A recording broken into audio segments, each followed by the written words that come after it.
Hello, good morning. स्वागत करता हूं मैं आप सभी का चाक इंडस्ट्री के ऑनलाइन प्लेटफॉर्म पर।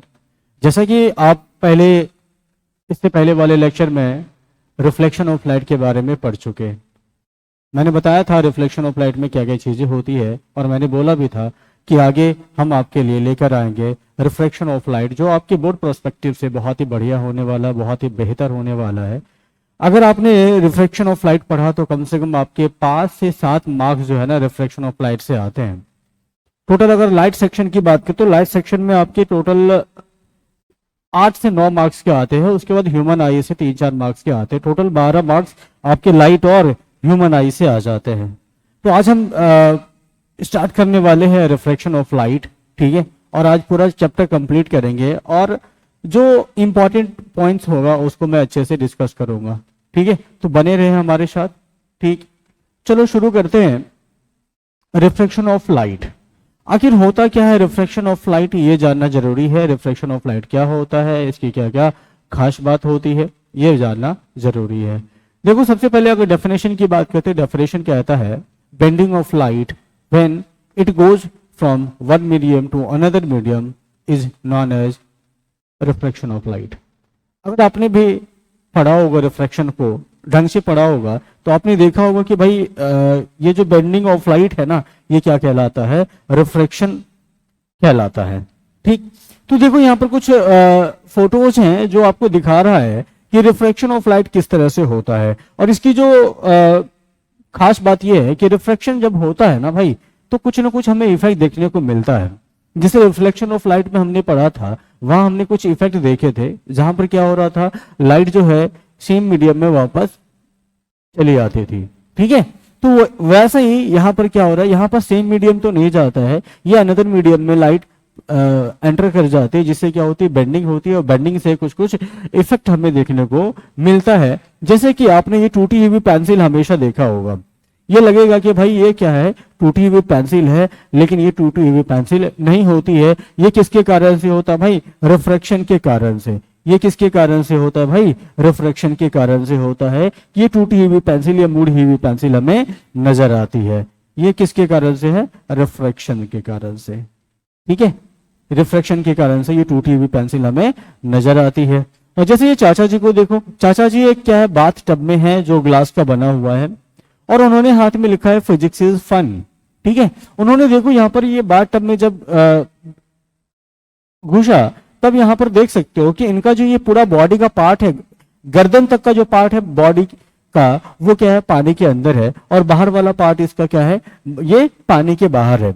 तो यहाँ पर साफ साफ देख सकते हो कि गर्दन के नीचे वाला जो पार्ट है बॉडी का, ये यहाँ है और इसका मुंडी यहाँ पर है। ऐसे लग रहा है कि जैसे इस चाचा ने अपनी ही मुंडी को अपने ही हाथों में पकड़ के रखा हुआ है। ये इसका गर्दन वाला पार्ट, और ये इसका पूरा का पूरा सिस्टम नीचे वाला है, ठीक है। जैसे लग रहा है कि अपने ही हाथों में इन्होंने अपना जो है ना, ये सर उठा के रखा है। ये किसके कारण से हो रहा है? ये किसके कारण से हो रहा है भाई? ये रिफ्रैक्शन ऑफ लाइट के कारण से पॉसिबल है। जो मछलियां आपको तालाब में, नदी में या पोखरों में नजर आता है ना, वो मछली जितनी नीचे होती, जितनी गहरी में होती है, एक्चुअली में वो हमें उतना दिखता नहीं है। हमें दिखता है कि भाई बहुत वो ऊपर है। और ये बहुत ऊपर क्यों नजर आता है? क्यों? क्योंकि हमें रिफ्रैक्शन ऑफ लाइट फेनोमेना पता होता है, ठीक है। उसके बाद यहां पर देखो, ये जो बिल्ली है, ये बिल्ली एक एक्वेरियम के पीछे खड़ी है। इसकी आंख एक देखो बड़ी नजर आ रही है, एक आंख छोटी नजर आ रही है। ऐसा क्यों हो रहा है? Due to reflection of light, ठीक। तो चलो भाई, इसका डेफिनेशन के साथ साथ आगे की कहानी हम शुरू करते हैं। डेफिनेशन क्या कहता है? डेफिनेशन कहता है the bending of light when it enters from one transparent medium to the another transparent medium is known as reflection of light. जैसे यहां पर देखो, एक क्या है भाई, ये मान लो कि एक सबस्टांस 1 है, या फिर एक कोई ट्रांसपेरेंट मीडियम है। ट्रांसपेरेंट मीडियम मान लो कि ये एयर है और ये क्या है भाई, वाटर है, ठीक है। ये एयर है और ये वाटर है। ये दोनों के दोनों ट्रांसपेरेंट मीडियम है। मीडियम के बारे में मैंने बताया था पहले लेक्चर में कि मीडियम क्या होता है, मीडियम कितने टाइप का होता है, ये भी बताया था। ठीक। तो यहां पर देख पा रहे हो कि यहां जो है एयर से लाइट इंसिडेंट हुई है, एयर से लाइट इंसिडेंट हुई है और वाटर में गई है। तो इसका जो एक्चुअल पाथ है ना भाई, इसकी एक्चुअल पाथ की बेंडिंग हो गई है। बेंडिंग कैसे हुई नजर आ रहा है होगा, देखो ये बेंडिंग कैसे हुई है। एक्चुअली में इसको जाना चाहिए था इधर, एक्चुअली में इस लाइट को जाना चाहिए था ऐसे पाथ पे, लेकिन due to reflection of light, due to change of transparent medium, ये क्या हुआ, लाइट की बेंडिंग यहां पर हो गई है। यहां एयर एक ट्रांसपेरेंट मीडियम था और यहां क्या है भाई, यहां क्या है, यहां एयर ट्रांसपेरेंट मीडियम है और यहां वाटर एक ट्रांसपेरेंट मीडियम है। अब यहां पर मीडियम जब चेंज होगा तो लाइट की बेंडिंग अवश्य होगी ही होगी, ठीक है। तो वैसे यहां पर देखो एक भाई साहब और है जो पानी में खड़े हैं, उनका मुंडी इधर नजर आ रहा है और ये मुंडी के नीचे वाला जो हिस्सा है, गर्दन तक का हिस्सा, वो उधर नजर आ रहा है। ये भी किसके कारण से हो रहा है भाई, ये भी हो रहा है due to reflection of light के कारण से। तो ये डेफिनेशन क्या करोगे, आराम से याद कर लोगे, ठीक। चलो आगे, आगे है कि भाई ये जो रिफ्रैक्शन होता है इसका कारण क्या होता है, ये भी तो पता रहना चाहिए ना। ये सीधा बोर्ड में पूछा जाता है कि what is the cause of refraction. तो कॉज ऑफ रिफ्रैक्शन अगर पूछा जाए तो सीधा क्या लिखोगे, सीधा लिखोगे कि भाई reflection occurs because light travels at a different speed in different mediums. Light की एक प्रॉपर्टी है, लाइट अलग अलग मीडियम में अलग अलग स्पीड से ट्रैवल करती है। जैसे मैंने मीडियम की बात की थी, मीडियम मैंने बहुत सारी बताई थी तुम्हें। एक होता है भाई transparent, transparent medium, transparent medium होता है। ट्रांसलूसेंट, ट्रांसलूसेंट मीडियम होता है। उसके बाद होता है एक ओपेक मीडियम, ओपेक मीडियम होता है। तीन टाइप का मीडियम होता है, लेकिन हमें पढ़ना होता है कि जब भी हम रिफ्लेक्शन कराते हैं तो वो देखते हैं कि भाई ट्रांसपेरेंट मीडियम है या नहीं है। और ये मीडियम होता कौन कौन सा है, ये मीडियम होता भाई एयर, एयर, वाटर, ठीक है। उसके बाद और भी बहुत सारे मीडियम होते हैं जो ट्रांसपेरेंट मीडियम होते हैं। हम ट्रांसलूसेंट मीडियम को भी इसमें ऐड कर लेते हैं कभी कभी, ट्रांसपेरेंट मीडियम, ट्रांसलूसेंट मीडियम को भी कभी कभी ऐड कर लेते हैं। ट्रांसपेरेंट मीडियम में हमने देखा है कि एयर और वाटर होता है। खास करके जो भी हमारे बोर्ड में लेवल, बोर्ड का जो क्वेश्चन का लेवल रहता है वो ट्रांसपेरेंट मीडियम के रिलेटेड ही होता है, ठीक है। और उसके बाद तो क्या कह रहा है कि भाई अगर ये लाइट जो है अलग अलग मीडियम में ट्रैवल करती तो उसकी स्पीड भी क्या होगी, अलग अलग हो जाती है, अलग अलग हो जाती है। When a light ray passes from one medium to another medium with a different optical densities, example glass or water, its speed changes causing the light to bend at the interface between the two mediums, ठीक है। अगर light एक medium से दूसरे medium में जाती है ना भाई, तो क्या होता है, यहां पर जो दोनों मीडियम का इंटरफेस होता है ना, तो वहां पर क्या होती है, लाइट की बेंडिंग हो जाती है। अब कहोगे सर इंटरफेस क्या है, इंटरफेस का मतलब होता है दोस्तों ये जो है, ये जो दोनों मीडियम को आपस में जोड़ने का काम कर रहा है, ये क्या है भाई, इसका इंटरफेस कहलाता है। तो यहीं से तुम क्या देख पा रहे हो कि लाइट की बेंडिंग हो गई है। जाना चाहिए था एक्चुअल में इसको इस पाथ पे, लेकिन जैसे यहां पर मीडियम चेंज हुआ ना भाई, ये क्या हो गई, बेंड हो गई है, ठीक है। यहां पर ये बेंडिंग हो गई है, ठीक है। तो कॉज ऑफ रिफ्रैक्शन क्यों होता है, कॉज ऑफ रिफ्रैक्शन का सीधा सा मतलब क्या है, cause of refraction it is due to the different speed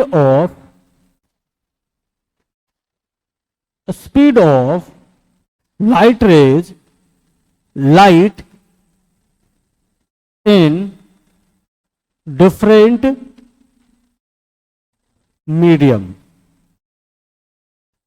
ठीक है। तो डिफरेंट डिफरेंट मीडियम में क्या होता है, लाइट की डिफरेंट डिफरेंट स्पीड होती है। इसी के कारण से क्या होता है भाई, यहां पर रिफ्लेक्शन की फेनोमेना देखने को मिल जाती है। आगे बात समझ में, चलो फिर आगे बढ़ते हैं। आगे क्या है, आगे है रिफ्रैक्टिव इंडेक्स क्या होता है। रिफ्लेक्टिव इंडेक्स भी बोर्ड के लिए बहुत इंपॉर्टेंट है। तो ये रिफ्लेक्टिव इंडेक्स क्या होता है और इससे रिलेटेड जो सवाल होता है, सवाल किस टाइप का होता है, आज हम उसको डिस्कस करेंगे। तो देखो भाई, रिफ्लेक्टिव इंडेक्स क्या होता है, ये क्या होता है ना भाई, the reflective index is a dimensionless number that indicates how much light slows down and bends when it enters a medium from a vacuum या air. It quantifies the optical density of the material। देखो ये क्या होती है ना भाई, किसी भी मीडियम की एबिलिटी होती है कि लाइट को भाई कितना बेंड करना है या नहीं करना है। ठीक, ये किसी भी मीडियम की क्या होती है भाई, एबिलिटी होती है कि वो उस मीडियम में लाइट को कितना बेंड कर सकता है। ये बेंडिंग एबिलिटी होती है किसी मीडियम की। या फिर एक और डेफिनेशन होता है, एक और डेफिनेशन होता है किसका, किसका भाई, रिफ्लेक्टिव इंडेक्स का। वो एकदम सिंपल सा है, क्या होता है, it is also defined as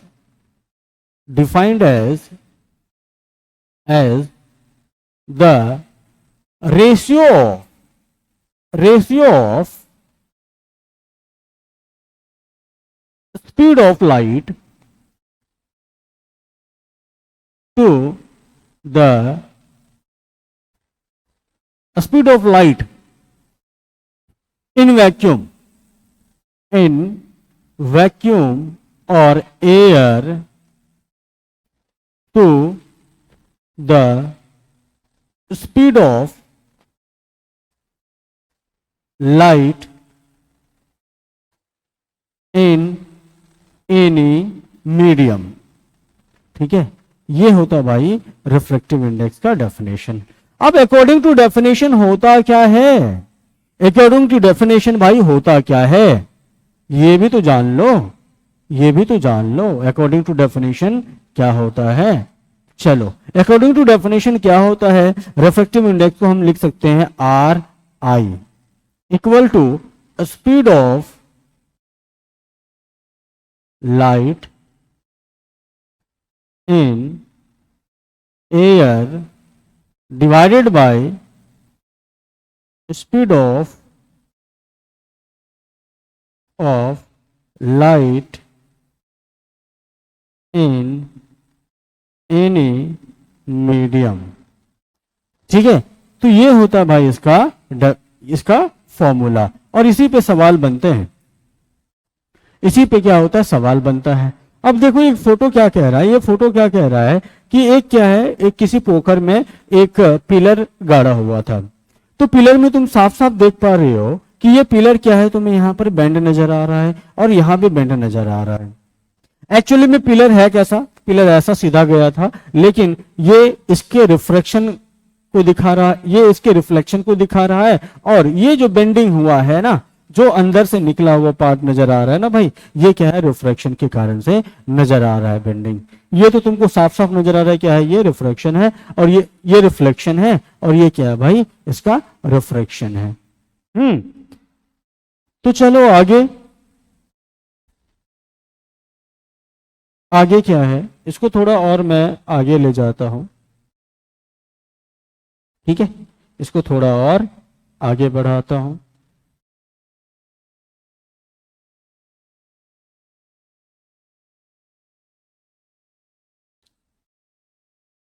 तो रिफ्लेक्टिव इंडेक्स क्या है भाई, reflective index equal to C by V M. ठीक है, सी क्या है यहां पर, सी tense for speed of light in vacuum, और ये होता कितना है, याद रहना चाहिए 3 इंटू 10⁸ मीटर पर सेकेंड। और उसके बाद वीएम क्या है, वीएम है भाई वेलोसिटी या फिर speed of light in any medium, जिस मीडियम में तुम बात कर रहे हो। वो हो सकता है वाटर हो सकता है ग्लास हो सकता है वो केरोसिन ऑयल हो, या कोई भी एक ट्रांसपेरेंट मीडियम हो सकता है जिसमें तुम बात करने की कोशिश कर रहे हो। ठीक, यहां से तुम क्या कर सकते हो ना भाई, अलग अलग फॉर्मूले निकाल सकते हो। रिफ्रैक्टिव इंडेक्स गिवन है तो क्या क्या चीजें तुम कर सकते हो। ठीक है, अब देखो क्या है, ये रिफ्रैक्टिव इंडेक्स का फॉर्मूला होता है आर आई इक्वल टू, देखो आर को, आर आई जो है ना रिफ्रैक्टिव इंडेक्स, इसको हम न्यू से भी डिनोट करते हैं या कभी कभी एन भी कहते हैं। वो क्या कहते हैं, एन, ये ऐसा साइन होता है या फिर एन डायरेक्ट ऐसा लिख देते हैं। ये क्या होता है, रिफ्रैक्टिव इंडेक्स का इंडिकेशन करने का एक तरीका है। अब देखते हैं कि रिफ्रैक्टिव इंडेक्स से रिलेटेड जो इंपॉर्टेंट पॉइंट्स होता है ना, उसको डिस्कस कर लेते हैं कि क्या क्या चीजें होता है भाई। ये देखो क्या है, एक नोट लिखा मैंने जो बहुत इंपॉर्टेंट है, जो सवाल में डायरेक्ट आ जाता है।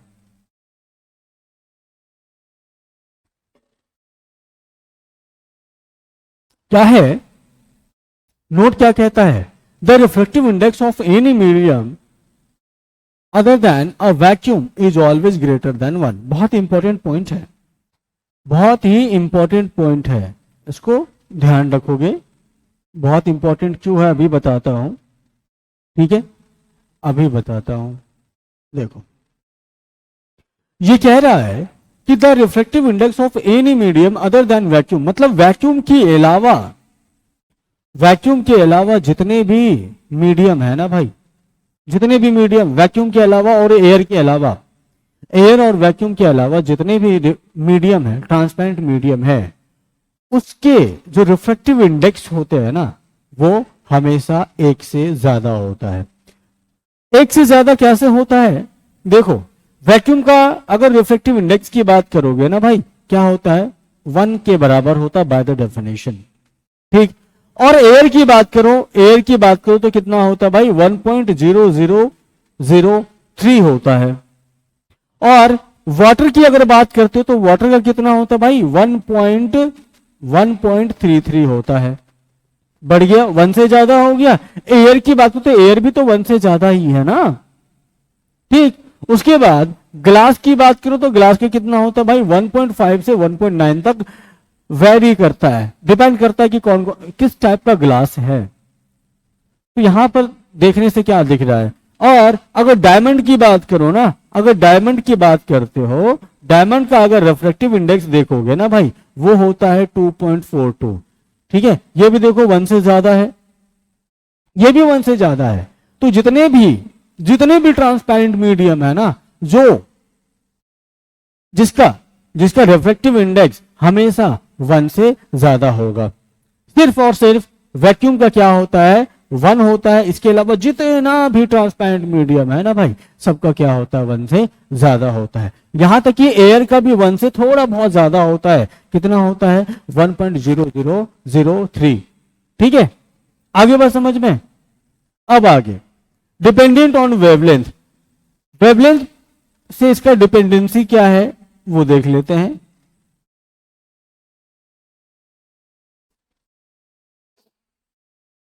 देखो, light of different wavelength refract differently leading to dispersion, example splitting of white light into through a prism.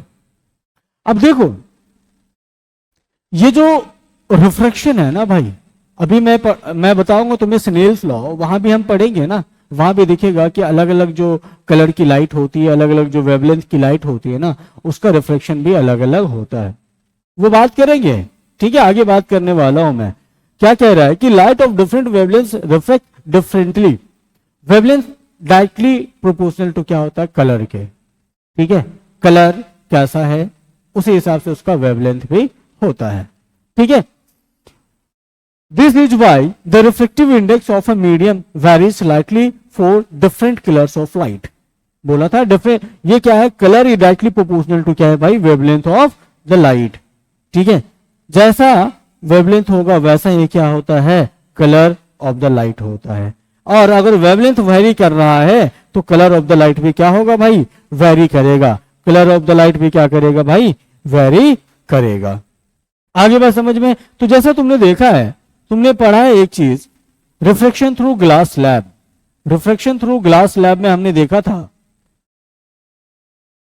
हमने क्या देखा था कि अगर हमने कोई व्हाइट लाइट गुजारा इस प्रिज्म से, तो ये क्या करेगा, इसको बेंड करेगा। बेंड तो करेगा, उसके साथ साथ क्या होगा भाई, रिफ्लेक्ट भी करेगा।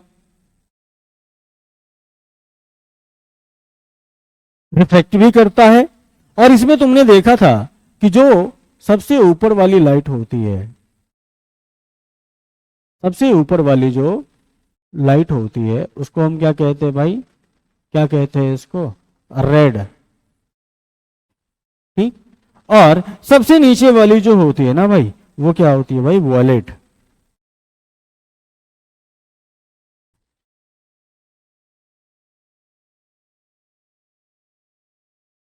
वॉयलेट। तो जब हमने रिफ्लेक्शन ऑफ लाइट पढ़ा था या प्रिज्म पढ़ा था, प्रिज्म में हमने देखा था वी और आर, बीच में क्या होता है, विबग्योर तुमने पढ़ा था, विबग्योर, विबग्योर होता है। तो सबसे ऊपर में कौन सा रहता है, डिस्पर्शन ऑफ लाइट हमने जब पढ़ा था, सबसे ऊपर में क्या रहता है, रेड। रेड की डिस्पर्शन बहुत कम होती है, रिफ्लेक्शन बहुत कम होती है, ये बात कह सकते हो। तो रेड क्या है, यहां पर बहुत ही कम रिफ्लेक्ट होता है। लेकिन अगर हम यहां पर वॉयलेट कलर की बात करते हैं ना भाई, वॉयलेट कलर मैक्सिमम क्या होता है, इसका रिफ्लेक्शन होता है, इसकी मैक्सिमम बेंडिंग होती है, यहां पे इसकी मैक्सिमम बेंडिंग होती है। आगे बात समझ में, वही यहां पर कह रहा है कि this is why the reflective index of a medium varies slightly for different colours of light. ठीक है, तो वेवलेंथ पर भी डिपेंड करता है कि वेवलेंथ क्या कितना है और कैसा है, और उसी हिसाब से उसका क्या होगा भाई, यहां पर बेंडिंग होता है। ठीक, चलो आगे। अब क्या है, law of reflection. Law of reflection, reflection हमने पढ़ा, रिफ्लेक्शन कहता है कि bending of light rays when it goes from one transparent medium to another transparent medium is known as reflection of light। इसके दो लॉ है, दोनों लॉ इंपॉर्टेंट है। पहला लॉ तो बिल्कुल सिंपल सा है। पहला लॉ क्या कहता है, incident ray, reflected ray and the normal lie into the same plane. ठीक है, जैसा हमने पढ़ा था रिफ्लेक्शन ऑफ लाइट में, रिफ्लेक्शन ऑफ लाइट का जो पहला लॉ था ना भाई, वो भी ऐसा ही कुछ था। क्या था, incident ray, incident ray, reflected ray, reflected ray and the normal lie into the same plane, same plane. ठीक है, ये सेम प्लेन में लाई करता है। ये मैंने रिफ्लेक्शन ऑफ लाइट में बताया था। देखो पहला इसका लॉ है, वही चीज कह रहा है, इंसिडेंट रे, रिफ्लेक्टेड रे। यहां पर क्या है, रिफ्लेक्टेड रे है, यहां पर क्या था भाई, रिफ्लेक्टेड रे था। ठीक, and the normal lie into the same plane, same reflection of light की तरह पहला इसका लॉ होता है। लेकिन दूसरा लॉ क्या है, इंपॉर्टेंट है, दूसरा लॉ बहुत इंपॉर्टेंट है। दूसरा लॉ बिल्कुल ही रिफ्लेक्शन ऑफ लाइट से अलग है। अलग क्यों है बताता हूं। The ratio of sine of angle of incidence to the sine of angle of reflection is equal to constant for the same pair of medium and same wavelength of light. ठीक है, यहां पर यह कह रहा है कि यहां पर इंसिडेंट एंगल और रिफ्लेक्टेड एंगल का जो साइन रेशियो होता है वो एक कांस्टेंट के बराबर आता है, और वो कांस्टेंट होता क्या है वही आज बात करेंगे। ठीक है, और वो कांस्टेंट हमेशा क्या होता है, सेम पेयर ऑफ मीडिया और सेम वेवलेंथ ऑफ लाइट के लिए हमेशा क्या होता है भाई, कांस्टेंट होता है। तो अकॉर्डिंग टू डेफिनेशन, और यहां पर एक चीज और है कि it is also known as, it is also known as Snell's law.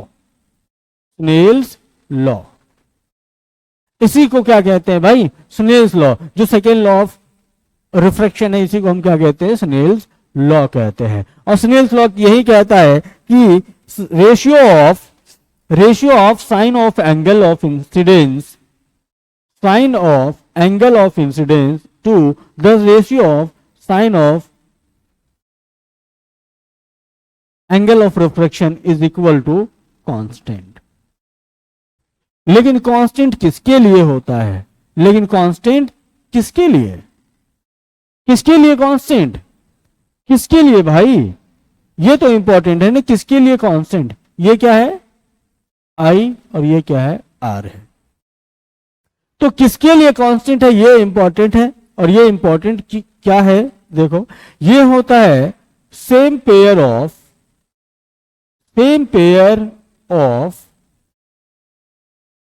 Medium और सेम वेवलेंथ के लिए, same wavelength of light.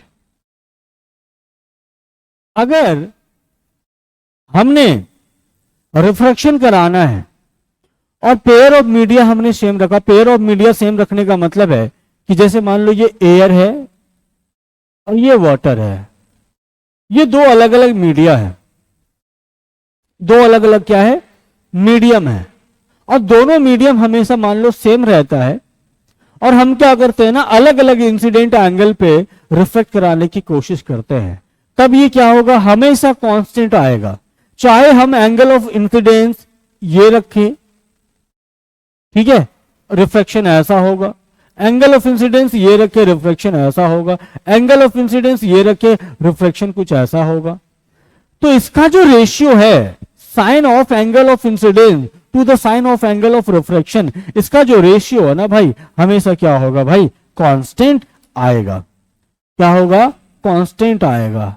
Air, water, ये इंसिडेंस एंगल और ये रिफ्लेक्टेड एंगल है, ठीक है। ये हमेशा क्या होगा? कांस्टेंट आता है, ये याद रख लोगे।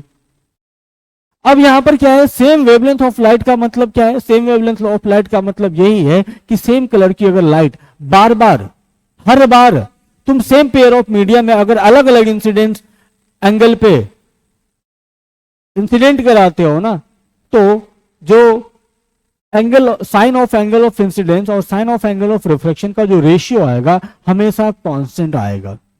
और वो कांस्टेंट किसके बराबर होता है? ये कांस्टेंट बराबर होता है भाई, ये कांस्टेंट बराबर होता है किसके? इंपॉर्टेंट है, किसके? Refractive index, refractive index of the second medium. ये जो कांस्टेंट आता है ना भाई, ये कांस्टेंट आता है refractive index of the second medium. जो सेकेंड मीडियम, जिस सेकेंड मीडियम में लाइट रिफ्लेक्ट होके जाती है ना, ये उसका जो रिफ्रैक्टिव इंडेक्स होता है ना, ये उसी के बराबर आता है, ठीक है। आगे बात समझ में? तो वो रिफ्रैक्टिव इंडेक्स इसके बराबर आएगा, refractive index of the second medium, ठीक। थोड़ा इसको और एक्सप्लोर करता हूं मैं, थोड़ा इसको और बढ़ाता हूं।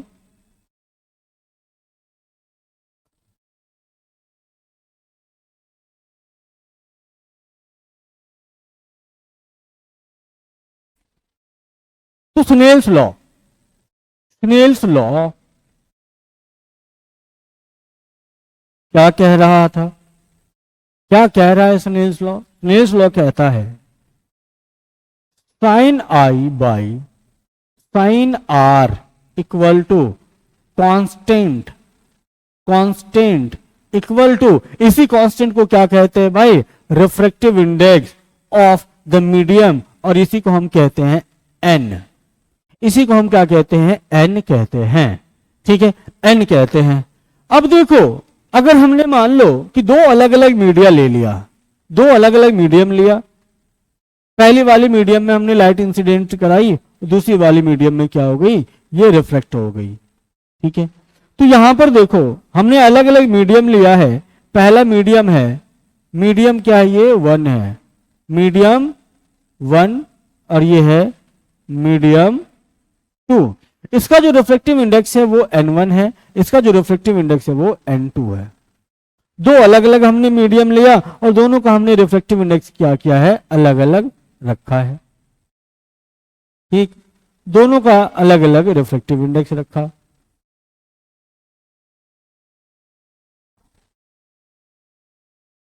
अब यहां इसको क्या बोलोगे, इसको क्या बोलोगे, इसको बोलोगे भाई आई, और इसको क्या बोलोगे आर। ठीक है, अब इसका हम क्या करेंगे ना भाई, साइन रेशियो लेंगे। तो sine I by sine R equal to क्या आता है भाई, एन आता है, लेकिन ये आता कितना है, ये आता है n2 by n1, n2 by n1, n2 by n1। अगर ये अलग अलग मीडियम है तो अगर मान लो अगर ये n2 के बराबर हम 1 कर देते हैं, 1 कर देते हैं, 1 कहने का मतलब है कि ये जो मीडियम है, हमने मीडियम क्या ले लिया है, एयर मीडियम ले लिया है। हाँ, एयर मीडियम ले लिया है। तो एयर अगर हमने मीडियम लिया होता तो देखो इसका फॉर्मूला हमारा किस तरह बनता, sine I by sine R equal to n2। n2 हमारा वो मीडियम होता है जिसमें लाइट आफ्टर रिफ्लेक्शन एंटर करती है। तो n2 यहां पर लोगे डिवाइडेड बाय n1 का वैल्यू 1 रखोगे, कितना मिल जाएगा तुम्हें, ये मिलेगा भाई sine I by sine R equal to n। ये तुमने फॉर्मूला पढ़ा। और ये किसके लिए है, ये किसके लिए है, एयर हो, मीडियम से फर्स्ट मीडियम क्या हो, या तो एयर हो या वैक्यूम हो ना, तब जाके ये फॉर्मूला वैलिड है। नहीं तो हमेशा क्या याद रखोगे, अगर हमारा डिफरेंट डिफरेंट मीडियम है तो हम क्या करेंगे भैया, ये लिखेंगे, ये फोर टू डिफरेंट मीडियम। ये क्या होता है, ये होता है रिलेटिव रिफ्रैक्टिव इंडेक्स। एक होता है एब्सोल्यूट रिफ्रैक्टिव इंडेक्स जो हमने यहां पर डिस्कस किया है। एब्सोल्यूट रिफ्रैक्टिव इंडेक्स में हम जो फर्स्ट मीडियम है उसको मानते हैं या तो एयर या फिर वैक्यूम। और जब हम रिलेटिव रिफ्रैक्टिव इंडेक्स देखते हैं ना तो वहां पर दोनों मीडियम, फर्स्ट मीडियम और सेकेंड मीडियम, दोनों मीडियम अलग अलग होता है। ठीक है, तो ये डिफाइन हमेशा किसके लिए होता है, फॉर डिफरेंट मीडियम्स। और ये होता है किसके लिए, फॉर फर्स्ट मीडियम एयर हो या वैक्यूम हो। ठीक है, चलो याद रख लोगे, इंपॉर्टेंट है, इस पे सवाल आएगा, सवाल आता ही रहता है इस पे। चलो देखो शायद एक सवाल आ जाए तुम्हारे लिए। चलो इस सवाल को यहां कर देता हूं। ये सवाल है, ये सवाल है, इसको बना सकते हो तो बनाओ।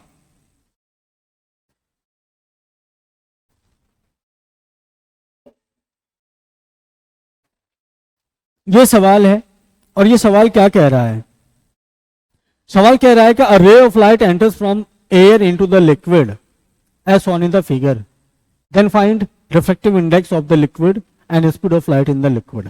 दो चीजें पूछा गया है। यहां पर पूछ रहा है कि refractive index of the medium n2 कितना होगा और इस लिक्विड में लाइट की स्पीड कितनी होगी, ये पूछा गया है। तो यहां पर देखोगे ध्यान से एंगल ऑफ इंसिडेंस और एंगल ऑफ रिफ्रैक्शन को, तो एंगल ऑफ इंसिडेंस क्या होता है, एंगल ऑफ इंसिडेंस होता है भाई, एंगल ऑफ इंसिडेंस होता है नॉर्मल और इंसिडेंट रे के बीच में जो एंगल होता है वो कितना होता है, एंगल ऑफ इंसिडेंस। तो एंगल ऑफ इंसिडेंस हमारा देखना पड़ेगा क्या, ये नॉर्मल है तो इसके और इसके बीच में एंगल ऑफ इंसिडेंस ये होता है आई। तो अगर ये एंगल कितना है भाई 30 है, तो ये कितना हो जाएगा 90 माइनस, ये कितना होगा 90 माइनस 60, 90 माइनस 30 कितना होगा 60 डिग्री। और ये अगर 45 है तो ये भी कितना होगा 45 ही होगा। ठीक है, तो यहां पर अगर तुम देखोगे बात, क्या देखोगे यहां पर एंगल आई कितना है भाई 60 डिग्री है, और एंगल आर कितना है भाई, एंगल आर है भाई 45 डिग्री। ठीक है, तो अभी मैंने बताया था कि यहां पर स्नेल्स लॉ कैसे लगाना है। स्नेल्स लॉ कैसे लगेगा, by using Snell's law, by using Snell's law. Snell's law क्या होगा भाई, ये कहता है sine I by sine R equal to N2 by N1। ये कहता है स्नेल्स लॉ। हमें इसी को क्या करना है, यहां पर अप्लाई करना है। इसी को यहां पर अप्लाई करेंगे। अप्लाई करेंगे तो क्या मिलेगा, नए पेज पे बात करते हैं कि क्या मिलेगा। अब यहां पर एंगल ऑफ इंसिडेंस और एंगल ऑफ रिफ्लेक्शन हमें मालूम था। ये कितना हो गया था 60 और आर कितना हो गया था 45 डिग्री। तो अगर यूज करोगे तो साइन आई कितना है भाई 60 degree divided by sine 45 degree equal to N2 हमें नहीं मालूम है और N1 भी हमें क्या दो नहीं मालूम है। N1 जो क्या है एयर है, ठीक है। एयर का रिफ्रैक्टिव इंडेक्स क्या है भाई 1 मानते हैं। 1 मानेंगे तो यहां पर क्या होगा, कैलकुलेशन करेंगे। साइन 60 का वैल्यू होता है भाई कितना, कहो √3/2 स्वाहा। उसके बाद ये साइन 45 का वैल्यू कहो 1/√2 स्वाहा। उसके बाद N2 हमें नहीं मालूम है, N1 का वैल्यू होता भैया जी 1, N1 का वैल्यू होता है 1। अब इसको सॉल्व करो, √3/2 मल्टीप्लाइड बाई, इसको डिवाइड में लाओगे तो क्या होगा भैया 1/√2, तो ये क्या होगा √2/1 हो जाएगा इक्वल टू N2/1 है तो कोई दिक्कत नहीं है। उसके बाद आगे क्या कैलकुलेशन होगा भाई, ये होगा √6/2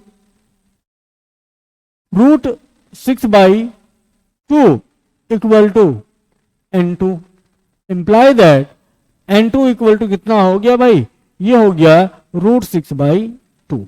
ये आ गया रिफ्रैक्टिव इंडेक्स, ये रिफ्रैक्टिव इंडेक्स आ गया। देखो ऑप्शन में कुछ और भी रिफ्रैक्टिव इंडेक्स दिया हुआ हो सकता है, जरूरी नहीं कि यही ऑप्शन नजर आए। तो ऑप्शन कैसे ढूंढोगे, यहां से दिख जाएगा, किस तरह से इसका ऑप्शन आ सकता है। कैसे, देखो नेक्स्ट कैलकुलेशन देखते हैं। इसको रेशनलाइज करने के लिए क्या करते हैं, ये रूट वाली चीजों को ऊपर नीचे करने के लिए हम हटा सकते हैं। कैसे हटाएंगे, N2 equal to √3/2 multiplied by √2 into √2/√2। अब यहां पर √2 से ऊपर नीचे हमने मल्टीप्लाई डिवाइड कर दिया तो उससे कोई फर्क नहीं पड़ता है, लेकिन हम क्या करेंगे उसको थोड़ा अलग करके फर्क पड़ाएंगे। कैसे पड़ेगा फर्क भैया जी, N2 इक्वल टू बताओ कितना हो गया, ये आएगा √2 इंटू √2 कितना 2 कहोगे 2√3 ये कितना होगा 2√2। अब कहोगे सर अब तो और आसान हो गया, क्या आसान हो भैया, √2 और 3 तो बच जाएगा, 2 से 2 कट जाएगा, तो N2 कितना आ गया, N2 आया भैया √3/2।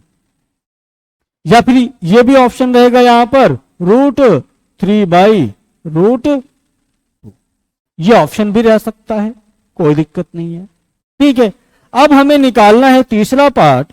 तीसरा पार्ट कह रहा था कि भैया इसका क्या करना है तुम्हें, इसका करना क्या है, करना यूं है कि speed of light into liquid निकालना है। लाइट की जो स्पीड है ना लिक्विड में, जो सेकेंड मीडियम थे ना भाई, उसमें कितनी होगी ये तुम्हें निकालना था। ठीक है, speed of light,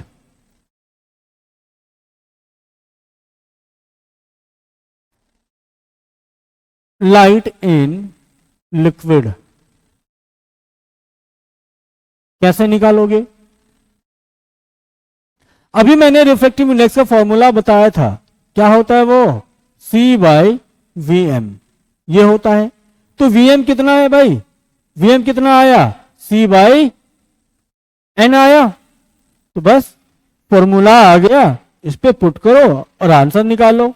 Vm equal to क्या हो जाएगा, C का वैल्यू होता है 3 × 10⁸ मीटर पर सेकेंड डिवाइडेड बाई √3/√2। ठीक हो गया भाई।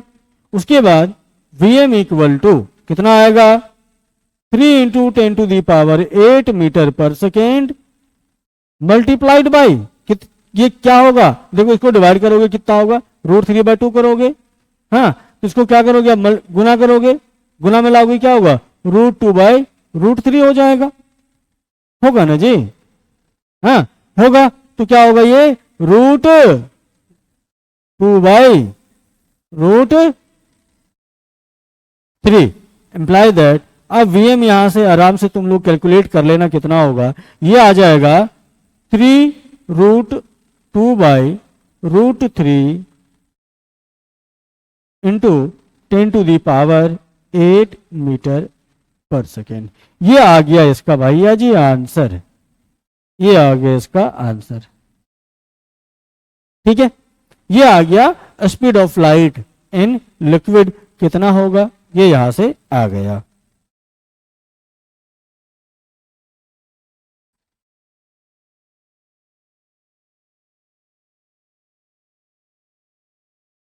ठीक है, समझ में आया, ठीक। अब चलो आगे, आगे वाले टॉपिक पे चलते हैं। अब है कि भाई ऑप्टिकल डेंसिटी, ऑप्टिकल डेंसिटी क्या होता है, क्या ये वही डेंसिटी होता है जिसके बारे में हमेशा पढ़ते हो, मास डेंसिटी होता है क्या, नहीं, ये बिल्कुल अलग होता है, ये मास डेंसिटी से बिल्कुल क्या होता है, डिफरेंट होता है। डिफरेंट क्या चीजें हैं हम बात करते हैं। ऑप्टिकल डेंसिटी क्या होता है, optical density refers to the material's ability to slow down the transmission of light through it। अगर लाइट किसी मीडियम से ट्रैवल होती है तो ऑप्टिकल डेंसिटी क्या कहता है कि भाई उसकी एबिलिटी होती है, ठीक है, उसकी एबिलिटी है लाइट को कितनी स्लो डाउन करनी है नहीं करनी है। जैसे हमने रिफ्रैक्टिव इंडेक्स देखा ना, रिफ्रैक्टिव इंडेक्स भी ये ऑप्टिकल डेंसिटी से ही रिलेटेड है, जिसकी जितनी ज्यादा ऑप्टिकल डेंसिटी होती है वो उसकी उतनी ज्यादा क्या होती है भाई, रिफ्रैक्टिव इंडेक्स होती है। ऑप्टिकल डेंसिटी ज्यादा है तो रिफ्रैक्टिव इंडेक्स ज्यादा है, रिफ्रैक्टिव इंडेक्स ज्यादा है तो क्या कहोगे सर, बेंडिंग ज्यादा होगी, हाँ बेंडिंग ज्यादा होगी। क्या स्पीड ऑफ लाइट कम हो जाएगी, बिल्कुल कम हो जाएगी। तो इस तरह से भी याद कर सकते हो। तो ऑप्टिकल डेंसिटी क्या होती है भाई, किसी मटेरियल की एबिलिटी होती है लाइट को स्लो डाउन करने की, ठीक है, जिस मीडियम में ट्रैवल कर रहा है। It is closely related to the refractive index of the material. It is closely related to optical density, refractive index of the medium, as both deal with how light interact with a medium. A higher optical density implies a greater slowing of light. अर्थात अगर optical density ज्यादा हुई, अगर optical density ज्यादा हुई तो refractive index क्या होगी भाई, रिफ्रैक्टिव इंडेक्स क्या होगी, ज्यादा होगी। अगर रिफ्रैक्टिव इंडेक्स ज्यादा है तो बेंडिंग क्या होगी भाई, बेंडिंग भी क्या होगी, बेंडिंग भी ज्यादा होगी। अगर बेंडिंग ज्यादा है तो इसका मतलब क्या हो गया भाई, speed of light into the medium क्या होगा भाई, स्लो होगा। ऑप्टिकल डेंसिटी ज्यादा है इसका मतलब क्या, वो डेंसर मीडियम है। ऑप्टिकल डेंसिटी ज्यादा है तो क्या है, वो डेंसर मीडियम है, और ऑप्टिकल डेंसिटी कम है तो क्या है, वो रेयर मीडियम है। ऑप्टिकल डेंसिटी जिसका 1 है वो क्या है, एयर या वैक्यूम है। इससे जितने भी मीडियम है, इसके अलावा जितने भी मीडियम है सबके सब क्या है भाई, डेंसर मीडियम ही होता है। क्योंकि जितने भी मीडियम तुम एयर और वैक्यूम के अलावा देखते हो ना, सबका ऑप्टिकल डेंसिटी तुम्हें ज्यादा नजर आएगा। एनसीईआरटी में ऑप्टिकल डेंसिटी का एक चार्ट दिया हुआ है, वहां पर जाके देख सकते हो कि कितने ऑप्टिकल डेंसिटी होते हैं और किस किस के कितने होते हैं।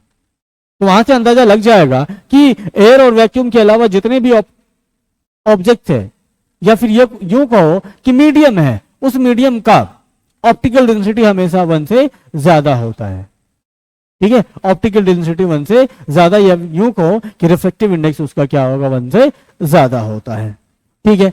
Slowing of speed, slowing of speed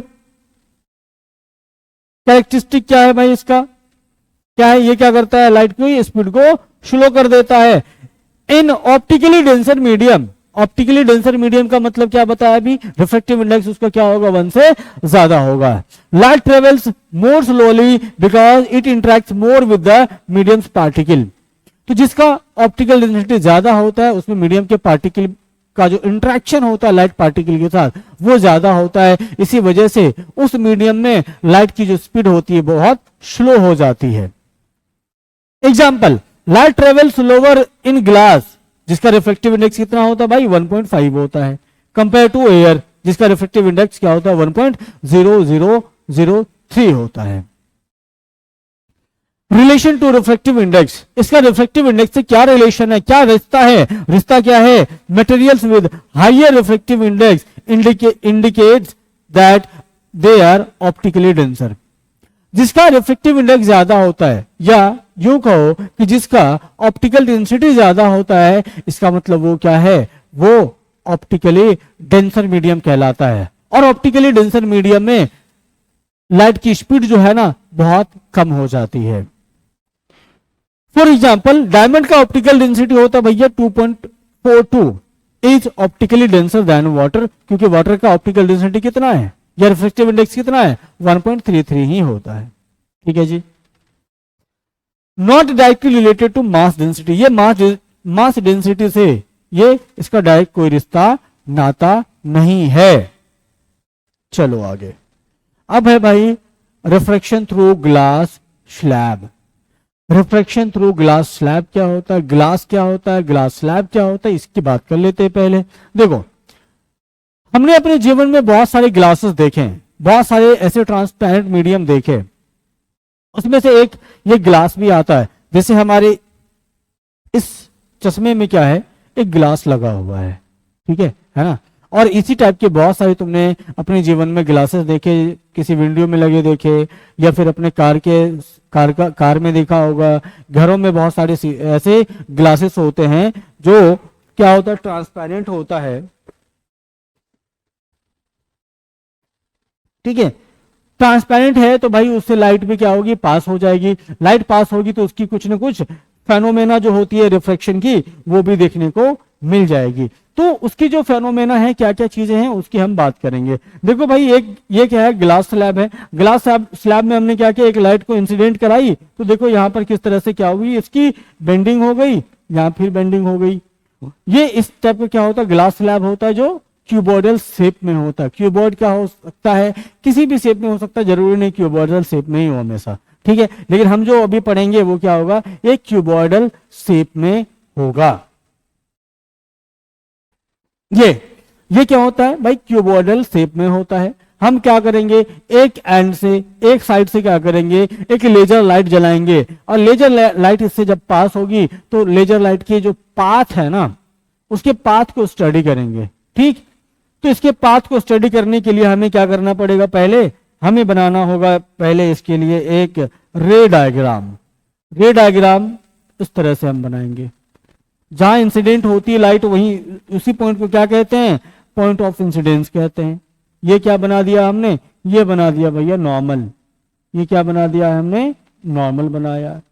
अब अगर लाइट यहां पर देखो इंसिडेंट की है तो ये मान लेते हैं ये क्या है, एक एयर मीडियम है। और ये क्या है भाई, ये क्या है, ये क्या है, ग्लास मीडियम है। ये है ग्लास, ये ग्लास है। ग्लास एक अलग ट्रांसपेरेंट मीडियम है और एयर एक अलग ट्रांसपेरेंट मीडियम है। जब एयर से ग्लास में जाती है लाइट तो क्या होता है, रिफ्रैक्शन की फेनोमेना हमें देखने को मिलती है।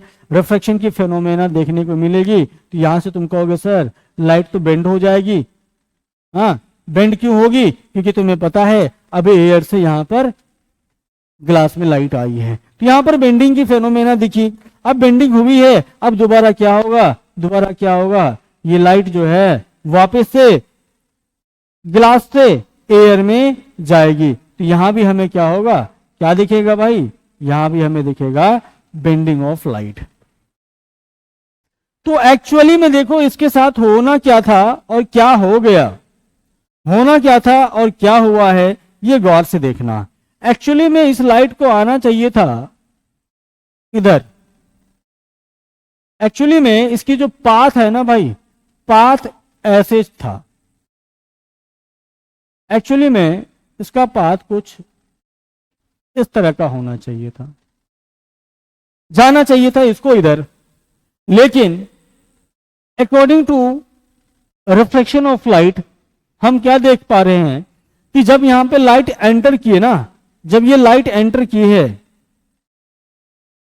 जब ये लाइट यहां पर इंसिडेंट की इस इंटरफेस पे, तब हमने देखा कि यहां पर क्या हो रहा है भाई, मीडियम चेंज हो रहा है।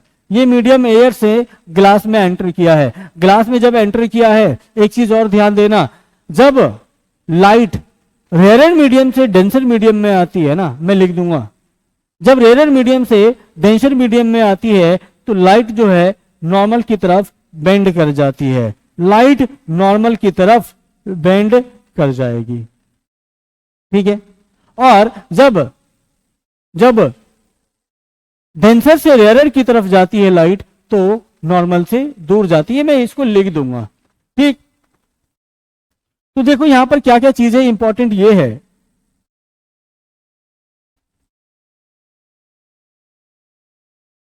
अरे भाई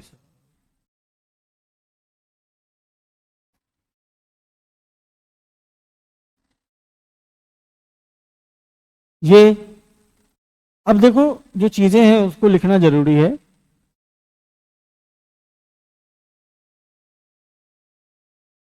ये क्या है, इंसिडेंट रे और नॉर्मल के बीच में जो एंगल है वो क्या कहलाएगा भाई, ये कहलाएगा एंगल आई। और इन रिफ्लेक्टेड रे और नॉर्मल के बीच में जो एंगल होता है उसको क्या कहते हैं, एंगल आर कहते हैं, ठीक है। अगर ये एंगल आर है ना भाई, अगर ये एंगल आर है तो तुम कहोगे सर ये भी एंगल आर है, ठीक। उसके बाद जब ये बाहर आती है ना, जब ये लाइट रे बाहर आई है तो नॉर्मल और ये जो रे है इसको हम कहते हैं इमर्जेंट रे, इसके बीच का जो ये वाला एंगल होता है ना भाई, इसको हम क्या कहेंगे, फाई या थीटा, कुछ भी कह लो, या फिर इस तरह से भी हम इसको लिखते हैं, ये फाई, ठीक है। ये डेल्टा, इसको डेल्टा भी कहते हैं, तो इसको कुछ भी कह लो, कोई दिक्कत नहीं है, जो तुम्हें समझ में आए वही बोलो, ठीक। तो इसका नामकरण कर देते हैं, ये क्या है, इंसिडेंट रे है, ये क्या है, एंगल ऑफ इंसिडेंस है, एंगल ऑफ इंसिडेंस है। और ये क्या है भाई,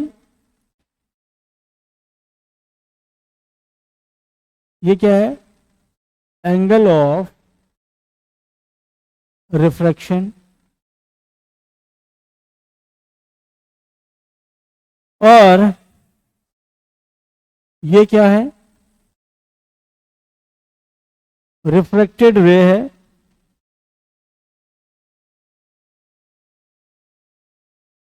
उसके बाद ये क्या है,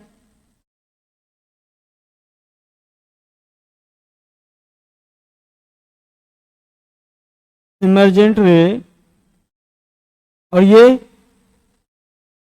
ये है एंगल ऑफ इमर्जेंस, एंगल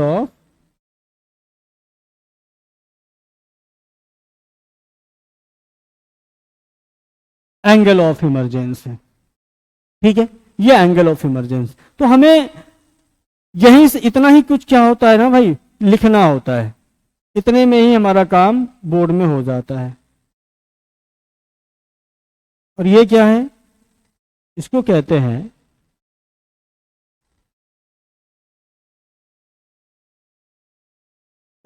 हैं लेटरल डिस्प्लेसमेंट या फिर लेटरल शिफ्ट कहते हैं, इसको लेटरल डिस्प्लेसमेंट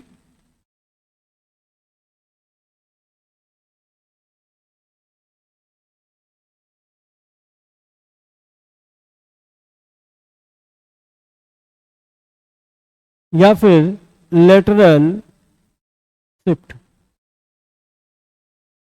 ये कहते हैं। दोनों में से इसको कुछ भी कह सकते हो, लेटरल डिस्प्लेसमेंट या लेटरल शिफ्ट कह दो, कोई दिक्कत नहीं है। इसको हम क्या कहते हैं भाई? Lateral displacement, lateral displacement.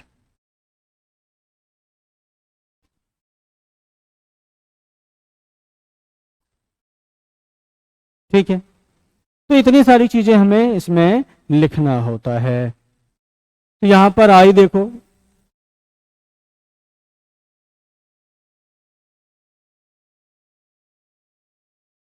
I equal to angle of incidence, r equal to angle of refraction,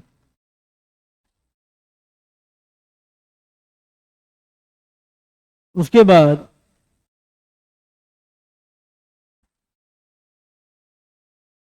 incident ray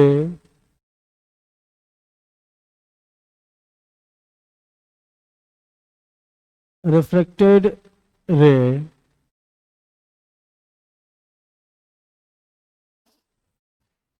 i are,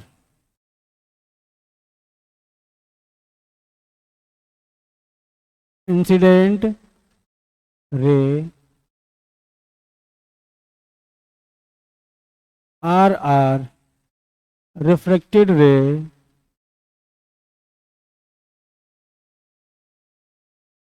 और ई आर, इमरजेंट रे। उसके बाद है हमारा, उसके बाद है थीटा। ये क्या है भाई? Angle of emergence, angle of emergence. And finally D क्या है भाई? ये होता है लेटरल डिस्प्लेसमेंट कहलाता है, या फिर इसको कहा जाता है लेटरल शिफ्ट, लेटरल शिफ्ट कहा जाता है। तो इतनी सारी इंफॉर्मेशन इसमें रहती है और इतनी सारी हमें इंफॉर्मेशन पता होनी चाहिए। ठीक है, बोर्ड पर्सपेक्टिव से इतना ही है, इससे ज़्यादा हमें पता होने की ज़रूरत नहीं है। तो चलो, मैं कुछ बोला था कि कुछ पॉइंट मैं लिखाऊंगा अलग से, वो चीज़ें लिखाता हूँ।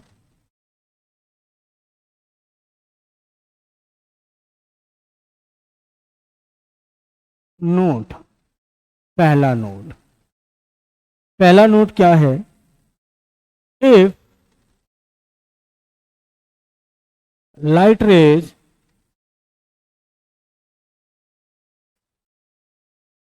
light incident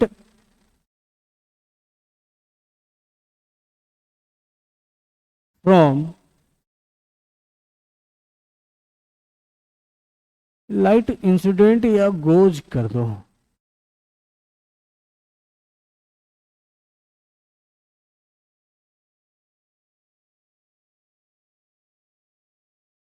rare medium to denser medium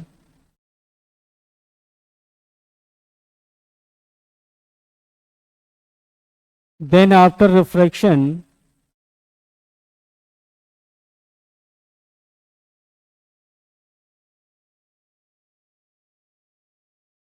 light bends towards the normal, towards the normal। ठीक है, दूसरा नोट क्या है? दूसरा note, if light goes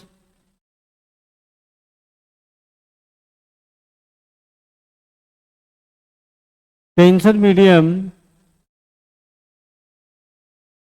to the rarer medium medium, then after refraction,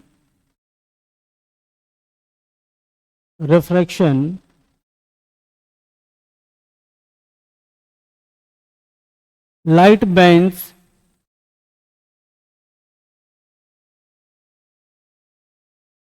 away from the normal. ठीक है, ये important है, इसमें ऑब्जेक्टिव सवाल ऐसे पूछा जा सकता है, कभी भी ये ऑब्जेक्टिव सवाल इस पे आ जाता है। ठीक, इसको ध्यान रखना, ज्यादा टफ चीज है नहीं, ये बिल्कुल आसान चीज है, याद रखने में कोई दिक्कत नहीं होनी चाहिए।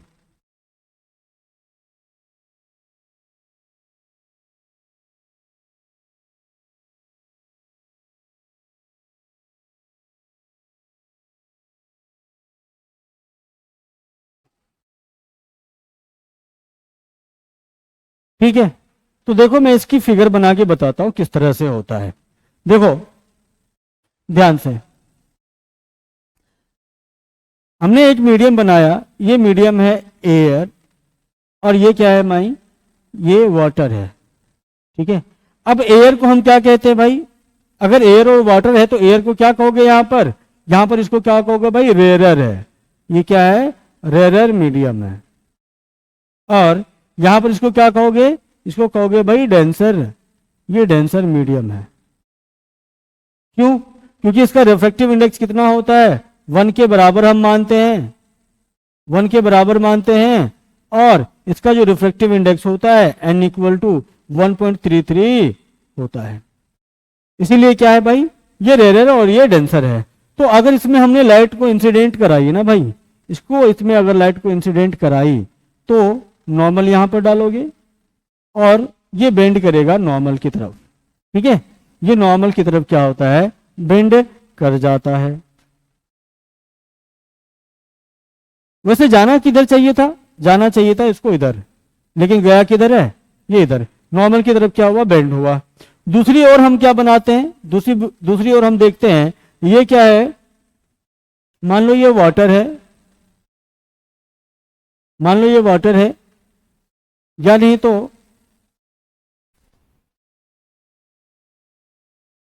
एयर है और ये नीचे वाटर है। अब इसको क्या करते हैं, रिवर्स प्रोसेस कराते हैं। रिवर्स प्रोसेस का मतलब है कि हम क्या करेंगे, इधर से लाइट डालेंगे और जहां लाइट इंसिडेंट हुई है, जहां इंटरफेस है, वहां क्या करोगे भाई, नॉर्मल डालोगे, नॉर्मल डाल दी। अब दोबारा क्या होगा, दोबारा क्या होगा, लाइट यहां, ये तो डेंसर मीडियम है, डेंसर से रेयर गया तो क्या कहां जाएगा, ये नॉर्मल से दूर जाएगा ना, तो नॉर्मल क्या ये है, तो ये क्या होगा, इस तरह से दूर चला गया। ठीक है, यहां से इस तरह से क्या हो गया भाई, दूर चला जाएगा। दिख रहा किस तरह से दूर गया, ये क्या है, ये क्या है, आई है, और ये क्या है, आर। तो यहां पर क्या हो रहा था, लाइट जब रेयर मीडियम से डेंसर मीडियम में जा रही थी तो नॉर्मल के करीब आ गया है, और यहां क्या हुआ है, यहां हुआ है कि लाइट जब डेंसर मीडियम से रेयर मीडियम में गया तो ये नॉर्मल है, नॉर्मल से दूर चला गया। ठीक है, तो याद रखोगे ये चीजें, यहां इसका n इक्वल टू 1 के बराबर है और यहां n इक्वल टू 1.33 है। ये क्या हो गया भाई, ये हो गया रेयर मीडियम और ये हो गया डेंसर मीडियम। ठीक है, ये इंपॉर्टेंट है, याद रखोगे। अब है स्फेरिकल लेंसेस। स्फेरिकल लेंसेस क्या होता है, ठीक है, स्फेरिकल लेंसेस से रिलेटेड चीजें क्या क्या क्या हैं ये पढ़ेंगे। उसके बाद terms related to the spherical mirror है, रूल्स फॉर इमेज फॉर्मेशन है बाय लेंस, और उसके बाद इमेज फॉर्मेशन है, साइन कन्वेंशन, इंपॉर्टेंट चीजें हैं। तो चलो मैं देता हूं कुछ देर का ब्रेक, ब्रेक के बाद वापस लौटेंगे तो इसको कवर करेंगे। कुछ देर का ब्रेक तुम लोग भी ले लो, चाय पानी कर लो, ठीक है, खा लो, भूख लगी हो तो आराम से आते हैं थोड़ी देर में।